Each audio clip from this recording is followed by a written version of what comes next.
Group वालों से निवेदन है कि इस बार लाइट डेकोरेशन और फुल डेकोरेशन कुछ भी नहीं हुआ है। इस अंगोरा में देख सकते हैं आप, कुछ भी नहीं है।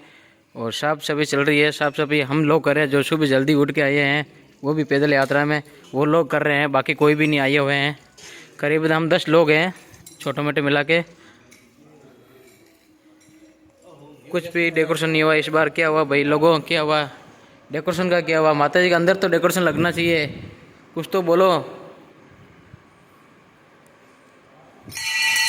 ये माता जी है, शियाला माता जी, आप दर्शन कर सकते हैं।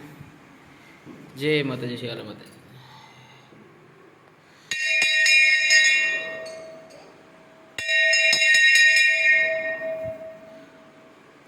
की नहीं रही, कोई डेकोरेशन नहीं है, सुनसान बढ़िया एकदम। डेकोरेशन ही नहीं करे बगाड़।